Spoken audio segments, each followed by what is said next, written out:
We have a major New York Knicks update in regards to the buyout market, as an insider has revealed two new targets for the New York Knicks who have also been linked as very good fits to the New York Knicks, and two guys the Knicks have shown interest in the past, and we're going to break down all of this and discuss their fits with the team. What's up, guys? Welcome back to Knicks Digest. It's Chris here, and we're going to jump right into things as always. And guys, if you're part of that 69% that's not subscribed to Knicks Digest, this is the place to be for all Knicks content. We're going crazy with it. We got so many videos coming out. We're really trying to push to 14 or 13K before we can get to the playoffs, but let's jump into the video because we have a lot to discuss. Leon Rose and the New York Knicks are being diligent in the NBA's buyout market as they have multiple free agents still left to add to the team.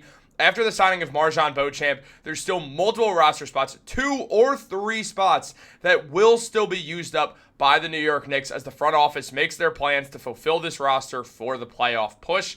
And well, jumping into things, a Knicks insider in James L. Edwards has revealed 2 potential targets for the New York Knicks that the Knicks have shown previous interest in and are a little bit outside the box from the guys that we've discussed a lot. We've done a lot of talk about guys like Moses Brown and TJ Warren and Chuma Okeke.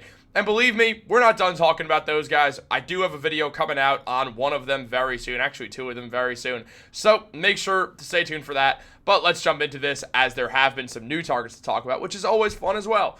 Now, jumping into this, James Edwards revealed that Christian Wood is probably the highest upside swing available when healthy. The 29-year-old is averaging he's a seriously skilled big man who hovers around averaging 37 to 38% from 3, can put the ball on the floor and create his own shot, and is a good lob threat. Wood is not a game changer defensively, but he has rim protecting moments here and there and can rebound the ball pretty solidly. The problem is that Wood has not been healthy all year. He started the season with the Los Angeles Lakers and was unable to play after undergoing knee surgery and was waived 2 weeks ago so the Lakers could call in Alex Len for some backup. Now, Christian Wood's a very interesting idea for the New York Knicks as he's been linked to the Knicks multiple times in the past when the Knicks have been bad, when the Knicks have been good. Wood has been linked to the New York Knicks. Wood's been on a bunch of different teams and has had varying success levels.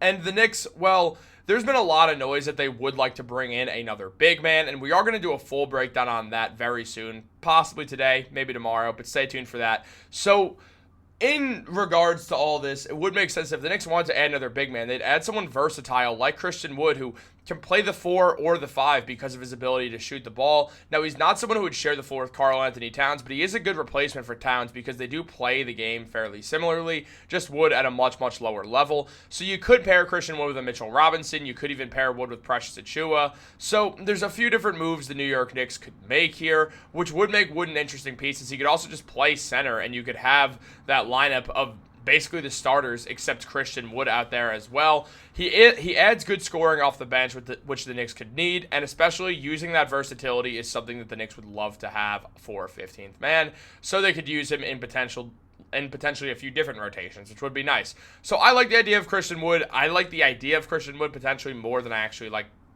Christian Wood. Now, Wood last season for the Los Angeles Lakers averaged 6.9 points and 5.1 rebounds with 1 assist per game in the 50 games he played in, averaging around 17 and a half minutes. These are some of his worst numbers over his career. I mean, he shot 46.6% from the field and only 30.7% from 3. So his numbers did go down. Now, the Lakers last season were just a weird team in a general sense. It was tough to kind of gauge what they were doing, and now they're completely different. So maybe Christian Wood will be able to bounce back on a more fluid team like the Knicks.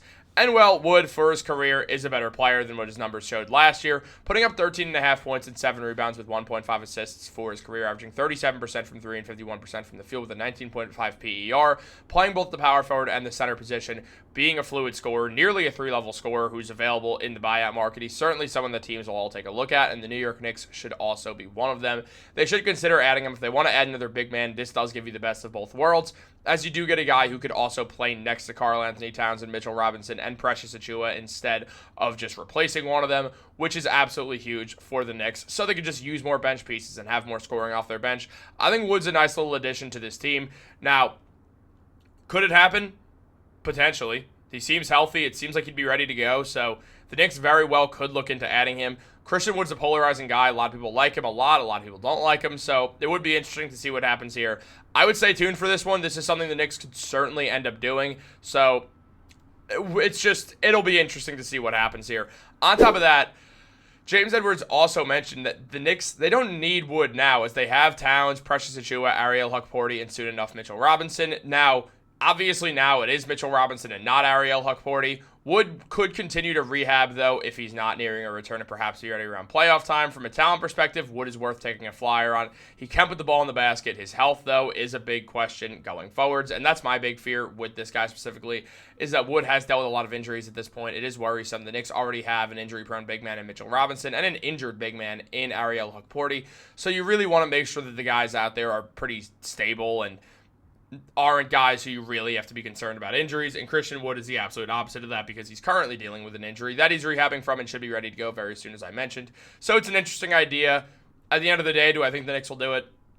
Maybe. I'd say the chances aren't that high. I'd be more surprised if they got him, but also there's another name to as well look at that James Edwards pointed out, and that is Josh Richardson, another player whose best years are behind him, but the 31-year-old has played in some big games in his career. With Richardson, you're taking a chance on his competitive level and veteran presence. He feels like a Thibodeau-type guy, which he absolutely is. A very good on-ball defender, ready to get on the floor and get any loose ball, and can play multiple positions. He can play the point guard, play any wing position. He can guard all three of those positions as well, which is important to note.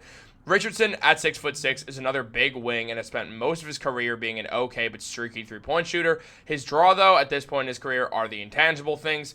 Again, there's nothing that Josh Richardson, I'm having trouble saying his name, can't do on the NBA floor, but there is the fear about what he's strong at this point. The three-point shooting has been up and down throughout his career. After shooting 46.6% from three in his rookie year, he never was really able to recapture those numbers. And this season, he only has played in 8 games, but the numbers have not looked great, which has kind of made teams wary of him. He's putting up 4 points per game.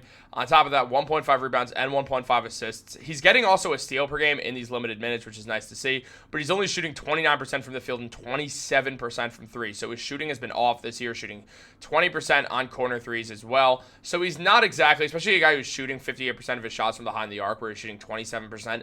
It's not a great look for Josh Richardson. Now, here's the thing. It feels like if the Knicks bring in Josh Richardson, why can't I say his name? I have an uncle whose name is Richard, and I can't say Josh Richardson's name. But look, I'm stupid. But look, Josh Richardson just feels like another DeLon Wright, a guy who's a good defender, good intangible guy, good veteran presence, been on good and bad teams, but both his shooting splits are in the 20s. It just doesn't make a lot of sense to me. I like Richardson as a player a lot. I really do. But it just doesn't make sense to me at this point if he's not going to be able to hit his shots as effectively as the New York Knicks need him to. Now, for his career, he's been a very solid player, putting up 11.5 points per game, 3 rebounds, and nearly 3 assists while shooting 43% from the field and 36% from three. On top of that, he's an 84% shooter from the free throw line. He's had a solid PER. The man is a solid player who's a very good on-ball defender, but it's now you have to worry in the back of your head. This guy's had 2 seasons shooting, and one of them was just with the San Antonio Spurs for half a year, 27 games, where he shot over 40% from three. And the other one was his rookie year, and it's been 10 years, so it's not a good sign there. But he has been able to shoot nearly 37% from three for most of the seasons that he's played in the NBA. But recently, with the Miami Heat in the 8 games he showed up in, he just wasn't really inspiring. So I don't love the idea of this. I really did like Josh Richardson as a player, and I believe that he can get back to being a solid player in the NBA, but he needs the opportunity to do so, and it's hard to imagine he's going to get that. So I don't really think this is the move for the New York Knicks at this point. I think the Knicks, their best bet is to still go with someone in-house, whether that's TJ Warren, Moses Brown, or Chuma Okeke. And I do have a video coming out on that, so you guys want to make sure you subscribe to Knicks Digest. Guys, I'm having fun making these videos. If you're having fun, make sure to leave a comment down below on what you think the Knicks should do for their final roster position. On top of all that, guys, like this video, subscribe, turn on post notifications. Have a great day, guys. Go Knicks.